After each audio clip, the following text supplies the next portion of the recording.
Good nun, sir. Ang i-discuss ko po ngayon is about sa binary search na activity. Ngayon, ang una ko pong ginawa is nag-declare ako ng scanner kasi kukunin po ni system yung input ni user kung ano yung gusto niyang hanapin na value dun sa loob ng array. Sunod po na ginawa ko is nag-declare ako ng array, ng predefined array, para dun, ito yung magiging set of numbers na kung saan hahanapin kung yung number ba na in-input ni user is present dun sa array or hindi. Tapos sunod po na nangyari is itatanong ni system kay user kung ano yung number na gusto niyang i-search. Tapos yung i-input niya po is ilalagay sa target na variable, which is ito, target is equals to int@nextInt. Tapos sunod ko po ginawa is nag-declare ako ng left and right value. Kasi po, ito po yung magiging boundaries nung binary search na kung saan para makita po kung nasa lower part ng index or nasa upper part ng index yung number na sinesearch natin or kung wala ba siya. Sinet ko po yung left as 0 kasi yung index number kasi yung index is laging nag-uumpisa sa 0.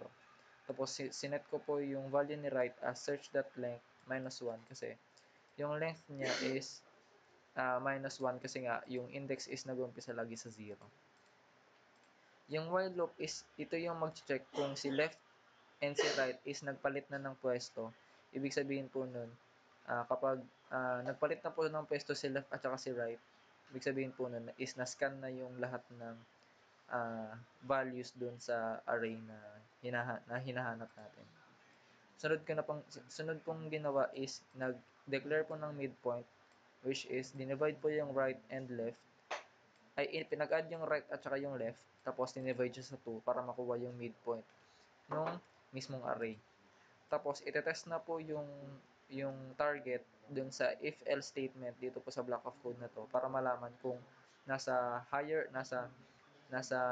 upper part ng array or nasa lower part ng array yung uh, yung yung target na hinahanap natin.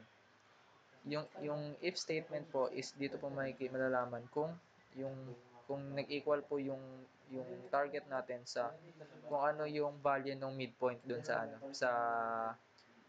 ano sa array natin. Tapos kapag nag-equals po yung target doon sa midpoint, ibig sabihin po yun na po yung hinahanap na value ni user, which is yung in-input niya po. Tapos ipiprint yung midpoint, tapos mag-exit yung system. Kapag naman po hindi niya na-satisfy yung unang statement, dito na po siya susunod sa else if. Ngayon po, dito po makikita nyo yung search midpoint is greater than target. Kapag daw po mas malaki yung midpoint kaysa sa target, ibig sabihin po nun, yung yung yung target natin is nasa lower part ng array natin. So yung right na boundary is kukunin niya yung midpoint tapos babawasan niya ng isa para para yung scope ng searching natin is ma-switch sa overall to yung lower part nung search array. Tapos yung else naman po is yung kapag hindi niya satisfied which is mas malaki naman yung target kaysa sa midpoint. Ibig sabihin po nun is nasa upper part ng array yung hinahanap natin na target.